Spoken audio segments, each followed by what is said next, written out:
कि नाम में सर्व पाप नाशक शक्ति विराजमान है। त्रिभुवन में कोई भी ऐसा पापी नहीं है जो पवित्र होकर भगवत प्राप्ति न कर सके। इस शब्द को लिख लो, क्योंकि बहुत लोग ये प्रश्न करते हैं आकर कि हमसे ऐसे पाप हो गए कि हमारी भी पाप मोचन हो जाएगा, भगवत प्राप्ति हो जाएगी, पक्का हो जाएगी। पर शर्त है, अब लो निशानी अपना, आज तक की आप नहीं करूंगा, ये शर्त होती है इसमें। अगर फिर तो प्लस हो जाएगा पीछे से, और अगर नहीं तो सब भस्म हो जाएगा। भगवन नाम में स्वाभाविक सर्व पाप नाशक शक्ति है, तथापि इसका यह अर्थ नहीं कि आप नाम के सहारे पाप करना शुरू कर दें। भगवन नाम जैसी परम पावन शक्ति का प्रयोग इस पापाचरण में ना करें कि नाम से पाप नष्ट हो जाते हैं, हम खूब पाप करें और नाम जप कर लेंगे। अगर ऐसी भूल की तो आपको भयंकर दंड मिलेगा, नामापराध लागू हो जाएगा आपके ऊपर। नाम के सहारे, नाम की ओट से पाप करना। आप नाम स्मरण का व्रत लिए हैं और नाम महिमा सुनी है कि सर्व पाप नाशक है, और आप उत्साहित होकर नवीन नवीन पाप करते हैं और फिर नाम के द्वारा उसे भस्म करना चाहते, तो नहीं होगा। अभी तक जो हुआ और अनजाने में चूक हो जाए उसके लिए कोई प्रायश्चित अलग से करने की जरूरत नहीं, नाम तुम्हारे उस पाप को भस्म कर देगा। लेकिन प्रमाद से जानबूझ करके जो पाप करता है नाम की ओट में, तो नामनो बलाद यस्य ही पाप बुद्धिर न विद्यते तस्य अमैर ही शुद्धि। ऐसे की शुद्धि यमराज नरक में ले जाकर करते हैं नाम जापक की। कौन नाम जापक? जो नाम के सहारे नवीन नवीन पाप कर रहा है, कि खूब पाप कर लेते हैं और शाम के माला दो माला जप लेंगे, एक नाम इतनी सामर्थ्य रखता है कि सब पाप भस्म हो जाएंगे। बोले नामनो बलाद यस्य ही पाप बुद्धिर, जो नाम के बल से पाप करता है तो ना विद्यते तस्य यमैर ही शुद्धि, वो शुद्ध नहीं हो सकता, उसकी शुद्धि यमराज करेंगे नरक में ले जाकर के। जे नर नाम प्रताप बल करत पाप नित आप, वज्रलेप होए जाए ते अमित सुदुष्कर पाप। जो नाम के सहारे से पाप करते हैं वज्र के समान पाप हो जाते हैं और उसका नाश करते हैं। किसका? जो नाम के सहारे से पाप करता है। इसलिए प्रार्थना है कि भगवान नाम का प्रयोग भगवत प्राप्ति के लिए अभी तक जो हुआ, सावधान, पाप सब नष्ट हो जाएंगे। लेकिन महिमा सुनी और नाम का प्रयोग करके फिर पाप, तो ये वज्र का लेप हो जाएगा। ये तो सावधानी की बात कही। आगे बात कर रहे हैं कि नाम जप से समस्त सद्गुण आपके हृदय में स्थापित हो जाएंगे। नाम स्मरण की प्रारंभिक दशा में, बहुत ध्यान से सुनेगा, बहुत बड़े महापुरुषों के अनुभव की बातें हैं। जो ही हम नाम जब प्रारंभ करते हैं तो नाम जब अंदर जाकर के जागृति करता है। किसकी? सोए हुए पाप प्रवृत्तियों की।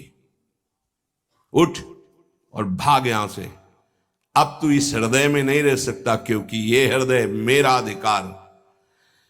अब अविद्या के प्रभाव से अनंत जन्मों में जितने दुर्गुण दुराचार कुसंस्कार हुए हैं, ध्यान दीजिएगा, बहुत प्रश्न होते हैं इस विषय में, सीधा उसका सरल भाव से समझाते हुए उत्तर है। इस बात के तो सैकड़ों प्रश्न होते हैं। जब कोई साधक नाम जब प्रारंभ करता है, नाम जाकर के अंदर ज्ञान जागृति नहीं करता, प्रारंभ में सुप्त वासना प्रवृत्तियां जो छुपी उनको जागृत करता है। उठ और भाग यहां से। अब वो कुसंस्कार, दुर्गुण, दुराचार दल के दल वहां हैं अंतःकरण में। जैसे जैसे साधक नाम जब बढ़ाता है, वैसे वो अपने बल के साथ प्रकट होते हैं परमार्थ का साधक यदि सत्संगी नहीं हुआ तो वो समझता है कि ये तो बहुत बड़ा विघ्न सामने उपस्थित हो गया, हृदय जल रहा है और पाप वासनाएं इतनी बढ़ती जा रही। साधक में प्रारंभ में इनका परिचय ना होने के कारण वो पराजित होने लगता है कि अब तो बहुत गंदी बातें आ रही हैं, भजन रोक दो। अतएव साधक घबराए नहीं, इन विकारों के अधीन न हो, नाम जप रूपी परम साधन छोड़े नहीं। बिल्कुल मंगलमयी बात समझ लो, ये बात कई बार हो चुकी है, पर जो लिखा हुआ है उसे सुनोगे तो ज्यादा विश्वास हो सकता है, वैसे लगेगा ये अपने मन से कहते हैं। साधक प्रारंभ में पराजित करने की सामर्थ्य नहीं रखता, अतएव घबरा करके इनका परिचय ना जानने के कारण वो या तो इनके अधीन होकर फिर गलत कार्य करने लगता है, या भयभीत होकर साधन नाम जप करना छोड़ देता है। किंतु यदि गुरु कृपा पात्र साधक प्रभु के नाम की वास्तविक महिमा जो सुन चुका है, ऐसा अवसर जब आता है कि हृदय में बड़ी गंदी बातें, बड़ा प्रपंच उदय हो रहा है, तो वो समझने लगता है नाम काम कर रहा है, नाम काम कर रहा है। अब हमारा हृदय खाली हो रहा है, ये वासनाएं निकल रही हैं, समस्त हे गुण दुर्गुण दुराचार प्रवृत्तियां नष्ट हो रही है। बार बार वही हमने अनंत जन्मों में किया, इसलिए बार बार वही आ रहा है, आ नहीं रहा, वो जा रहा है, हर वृत्ति जा रही। अतएव और नाम उच्चारण बढ़ाए और सत्संग सुने, जिससे हिम्मत बनती जाएगी, घबराओगे नहीं। बड़ा भारी युद्ध है, एक दिन में सब डिलीट नहीं हो जाएंगे, धीरे धीरे सहत सहत बाढ़े भगति ग्रह तन गुरु हित गार। जिन गुणों से भगवान रीझते हैं, ध्यान देना, एक विकार गया एक गुण आ गया, वो विकार की वृत्ति गई, दूसरा गुण आ गया, खाली नहीं रखता। ये बड़े काम की बात है। जैसे जैसे नाम जब चलेगा, दुर्गुण दुराचार दुर्विचार पाप प्रवृत्ति खाली हुई, उतने में सद्गुण सदाचार आके बैठ गया कि अब दोबारा उसको जगह नहीं मिलेगी, और धीरे धीरे वो पूरे के पूरे दुर्गुण दुराचारों को हटा करके साधक में सद्गुण सदाचार स्थापित कर देता है। नाम, पहला प्रभाव नाम का। साधक को ये बात ध्यान रखनी है कि ये दो वृत्तियां आपके अंदर प्रारंभ में होंगी, दोषापनयन और गुणाधान। दोषापनयन, जो दोष वृत्तियां हैं उनको निकलना और उनकी जगह में सद्गुण सदाचार स्थापित करना, ये नाम करेगा। तुम्हें चुप रहना है, राधा राधा राधा राधा राधा राधा। विचलित नहीं होना कि मन बहुत हमारा परेशान करता है, बहुत विकार आ रहे हैं, अब कैसे रहूं। आपने उनकी सत्ता दे दी, अब वो नहीं निकलेंगे। खुशी मनाओ, गंदी बातें निकल रही हैं। पर साधक कैसे खुशी मनावे? वो तो मन में तदात्म में, तो मन में जलन हो रही है और वो निकल रहे हैं, तो वो समझ रहा है आ रहे हैं, और फिर वो उनसे या तो द्वेष कर बैठता है या तो राग। द्वेष कर बैठता, क्यों आ रहे हैं, क्यों ऐसा ऐसा, उनकी सत्ता दृढ़ हो रही, और या फिर उसी आचरणों में लग जाता है, तो रागात्मक या द्वेषात्मक वृत्ति से वो टिक जाते हैं, खाली नहीं हो पाते। इसीलिए लंबा समय निकल जाता है, कोई लाभ उसको समझ में नहीं आता। दोषापनयन और गुणाधान, साधक में ये दो वृत्तियां नाम पैदा करता है। पहला, अंतःकरण के सारे दोषों को भगाना। दूसरा, अंतःकरण में दैवी संपदा के सद्गुण स्थापित करना। तुम्हें नहीं करना, वो नाम कर रहा है, पर तुम चुप रहो। पर यहां चुप रहा नहीं जाता, विचलित हो जाते हैं। जहां असत प्रेरणा हुई तो या तो ऐसी क्रिया कर दी, या वो ऐसे दुखी हो गए, हमारे मन में तो ऐसा आता है वैसा। चुप रहो, ऑपरेशन शुरू है तो मवाद निकलेगा, गंदगी निकलेगी, और जो गंदगी निकलेगी तो फिर अच्छे से वो घाव भर जाएगा। जितना दोष निकल रहा है उतना ही सद्गुण आ रहा है कितना सुंदर बात है। अगर ये न समझ पाए तो परेशानी पड़ जाएगी। बिल्कुल निश्चिंत रहिए। तुम्हारे अंदर काम, क्रोध, लोभ, जो भी दोष दिखाई दे रहे हैं, आ नहीं रहे, जा रहे हैं, जा रहे हैं। और वो जगह खाली नहीं हो रही, वहां दैवी संपदा भर रही, जिससे भगवान प्रसन्न होते हैं। यदि हम नामोच्चारण के साथ साथ नाम का ध्यान शुरू कर दें तो और जल्दी दिव्य सद्गुण आ जाएंगे। ध्यान दीजिए, यदि हम नाम जपने के साथ साथ नाम का ध्यान शुरू कर दें, ना कभी नाम का ध्यान करें, कभी रूप का ध्यान करें। रूप मानो जैसे बिहारी जी, राधा वल्लभ लाल जी, ये साक्षात विराजमान प्रभु है। इनकी रूप माधुरी देखो, चरणों से शिख तक, शिख से चरणों तक, बार बार ऐसे देखो। अगर वहां नहीं लगता तो बार बार नाम लिखो। अगर ऐसा चिंतन करने लगोगे तो इससे तुम्हारी जलन कम हो जाएगी कि जो तुम्हारा पूरा चिंतन कि हमारे मन में क्या आ रहा क्या आ रहा, उधर से हटो और वो निकलना शुरू हो जाएंगे। अंतःकरण में भागवतिक सद्गुणों की प्रतिष्ठा होने में देर नहीं लगेगी। किसको? जो नाम जपने के साथ नाम का ध्यान करता है या नाम जपने के साथ रूप का ध्यान करता है। हरिवंश महाप्रभु ने दोनों बातें कही। राधा वल्लभ लाल को हृदय ध्यान और मुख नाम, बहुत जोर का है ये बात। दुर्गुणों, दुराचारों की जो प्रवृत्तियां हैं, बहुत सुंदर सुगम उपाय है उनके निकालने का नाम जप। नाम जप से ही निकलते हैं। सद्गुण, सदाचार, ये खाली हृदय में आकर बैठने लगते हैं। बहुत बढ़िया प्रक्रिया है, बस समझ लो, कोई प्रश्न नहीं रह जाएगा। एक उपासक ने लिखा कि आपने जब से कहा नाम शुरू किया तब से भारी परेशानी हमारे हृदय में है। अब उपास नहीं है तो उसको कैसे बता सकते हैं। अब हमें कोई सहारा नहीं नजर आ रहा है, बहुत जल रहा हूं।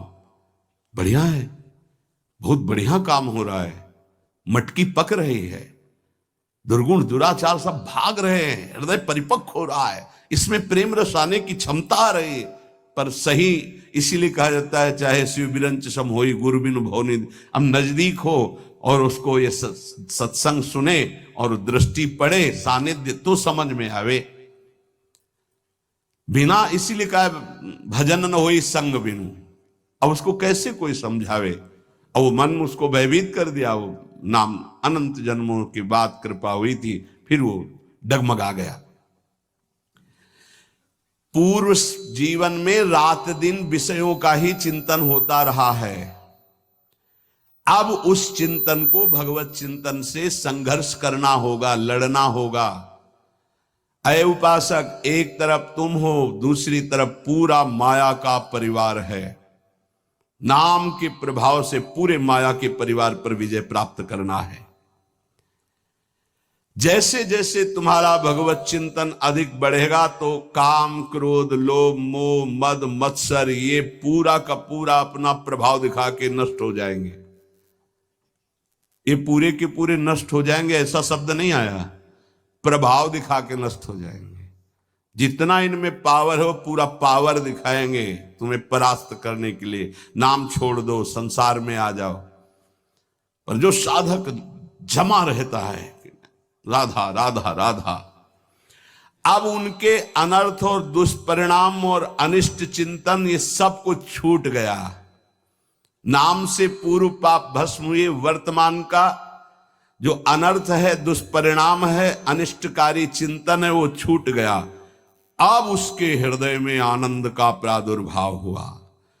अब उसके हृदय में भगवत स्वरूप, पवित्रता, शांति, संतोष, निर्भयता, निश्चिंतता, समस्त दैवी संपदा प्रकाशित हो गई। अब तो एक एक नाम के साथ उसको स्वाद मिलने लगा और दिव्य स्वरूप भगवान का उसके हृदय में झलकने लगा। अब भगवान के रूप की प्रतिष्ठा उसके मानस नेत्रों में हो गई। पूरा का पूरा प्रकरण ध्यान से बार बार सुनना। अब उसके हृदय में जो आनंद आया, उस आनंद में उसे आत्मस्वरूप का बोध हो जाता है। मना प्रसादे परमात्म दृष्टि, मन अद्भुत आनंदित, तो भगवत दृष्टि जागृत हो गई। ये दो अधकचरी दशा के नाम जापक होते हैं, इनकी बड़ी दुर्दशा होती है। मुख से तो नाम उच्चारण करते हैं और शरीर के आचरण करते हैं वही जो मन बुद्धि कहते हैं, तो उनका वास्तविक नाम जप नहीं हो पाता, क्योंकि थोड़ी देर मुख से नाम उच्चारण कर लिया, फिर असत आचरण किए, असत चिंतन किए। तो ये जो अधकचरापन है ये बहुत कष्ट देने वाला है। निकलो इस अधकचरेपन से। सच्चा नाम स्मरण जो पीछे वर्णन किया गया, आपको परास्त नहीं होना, बराबर नाम। इसके साथ जब नाम का चिंतन, रूप का चिंतन, तब समझो कि आप अधकचरी अवस्था से बाहर आ गए। अभी तो बहुत गंदी बातें चिंतन में आती हैं, अभी तो लड़ना पड़ेगा, इतना तो लड़ने के लिए तैयार रहो। अगर ये कह दो ये सब हमसे नहीं होगा, तो एक उपाय है, किसी महाभागवत को पूरा जीवन समर्पित कर दीजिए, खत्म खेल आपका। ये भी देख लीजिए करके, पूरा जीवन अक्षरशः समर्पित। जब आप भगवत अनुराग के मार्ग में चल पड़े तो अक्षरशः आप वैसे ही करो जैसा आदेश होता है, तो आप वास्तविक सिद्ध हो जाओगे। बड़ी कृपा है। बहुत से ऐसे 50 साधक हैं जो बिल्कुल अक्षर पर प्राण देने के लिए तैयार है, आज्ञा पर वचन आधीनता, बहुत ऐसे। अगर बिजली चली जाए तो वहीं ठप हो जाती वो जो लिफ्ट है, पावर खत्म तो वहीं खड़ी हो जाती है। लिफ्ट में बैठे हो आप, अहंकार जो ही किया तो बिजली चली जाएगी। जनरेटर की व्यवस्था है नहीं इसमें, नहीं है, सपोर्ट की व्यवस्था नहीं इसमें। एक ही है, गुरु कृपा ही केवलम। ये एक ही पावर से चलता है, कृपा मात्र से। रे मन रसकन संग बिनु रंचन उपजय प्रेम, बिनु, यहां कोई सपोर्ट दूसरा नहीं, एकमात्र श्री कृपा सुखकारी। अहम आया तो ये पावर समेट लेते हैं भगवान। अहम नहीं, दैन्य, जितना ऊपर उठो उतना दैन्य होते चले जाओ। विरक्त भेष का मतलब है कि हमारा अस्तित्व ही नहीं रह गया, हमारा अहम ही नहीं रह गया, हमारा ममत्व और अहम तो गुरुदेव और श्री जी के चरणों में समर्पित हो गया। अब मेरा क्या अहम। तो साधक के द्वारा उपासना में जो स्वीकृति है वो अधकचरी रहती है। साधक को उपासना में जो स्वीकृति होती है वो अधकचरी होती है, इसलिए सिद्ध नहीं हो पाता है। थोड़ी गुरुदेव की बात और थोड़ी मेरे मन की बात, ये अधकचरापन। भगवान ने नारद जी को कहा था, अधकचरे योगी का मेरा साक्षात्कार नहीं होता। थोड़ा गुरुदेव की बात माननी है, थोड़ी अपनी बात माननी है, अधकचरापन। पूरी बात गुरुदेव की माननी, बस बढ़िया बात बन जाएगी। जब निकले वो मूड़े ही मुड़ा लिया है भगवत मार्ग में, फिर क्या, फिर अपने मन की बात क्या रह गई। नाम नामी अभेद है। नाम स्मरण की परिपक्व दशा में नाम, नामी और नाम धारक तीनों एक हो जाते हैं। तस्मित तज्जने भेदा भावात। ध्यान दीजिए, त्रिपुटी कलय जैसे ज्ञान में दृष्टा दृश्य दर्शन त्रिपुटी कलय, ऐसे नाम नामी नाम धारक त्रिपुटी कलय अभेद हो गया। नाम नामी और नाम धारक तीनों एक हो गए। नाम में, नामी में, नाम धारक भगवत स्वरूप, कोई अंतर नहीं रह गया नाम में, नामी में और नाम जापक में। तस्मित तज्जने भेदा भावात। ये परिपक्व अवस्था नाम की, जापक की हुई। नाम स्मरण की बात जिह्वा से नाम, कंठ से नाम और फिर हृदय से नाम प्रारंभ हो जाता है, अंतरात्मा से। जो ही हृदय से नाम प्रारंभ होता है, हृदय से नाम जब चलने लगेगा तो जपना नहीं होता है उसमें, चल रहा है, जैसे धड़कन चल रही, बस वो सुन रहा है, आंखों में वही झलक रहा है, हृदय में वही चल रहा है, श्रवण इंद्रिय में वही सुनाई दे रहा है। इससे प्रेम सोत प्रकट होता है। जिह्वा से जपते जपते, कंठ से जपते जपते जब हृदय में आया तो सब विकार नष्ट, दैवी संपदा तो पहले ही आ गई, नाम नामी और नाम धारक तीनों अभेद हो गए। अब जब हृदय से नाम चल रहा है तो प्रेम स्फुरित हुआ, बस सब सामर्थ्य जागृत हो गई। प्रेम जागृत होते ही सब सामर्थ्य जागृत हो गई। भगवत प्रेम हो गया तो शेष सब बातें, लीला में प्रवेश, सेवा का अधिकार, सब भाव स्वरूप की जागृति, सब। जैसे बछड़ा आ जाए तो गाय रंभाती हुई स्वयं आ जाती है, ऐसे ही जहां उसके हृदय में प्रेम स्फुरित हुआ तो प्रेम लक्षणा भक्ति जागृत होते ही प्रिया प्रीतम उसके हृदय में आ गए। जैसे बछड़ा आ गया ना, गाय आ जाएगी, बछड़ा के पीछे रंभाती गाय, ऐसे ही प्रेम भाव जहां जागृत हुआ प्रिया प्रीतम आ गए। ये न किसी साधना से न योग से ये नहीं होता है, ये नाम से होता है, गुरु प्रदत्त नाम से। न साधयति माम योगो न सांख्यम धर्म उद्धव न स्वाध्यायस्तपस्त्यागो यथा भक्तिर्ममोर्जिता। ये भक्ति जो प्रेम भक्ति जो जागृत हुई नाम से, कह रहे योग साधना ज्ञान विज्ञान धर्मानुष्ठान पाठ तपस्या त्याग तीर्थ स्नान ये स्वाध्याय आदि, इनसे ये प्राप्त नहीं होता। मेरी जो अनन्य प्रेम दिनों दिन बढ़ने वाली प्रेम लक्षणा भक्ति वो मुझे अधीन कर लेती है। धर्मा सत्य दयोपेतो विद्यावा तपशान्विता मद्भक्त्यापेतमात्मानं न सम्यक् प्रापुनाति।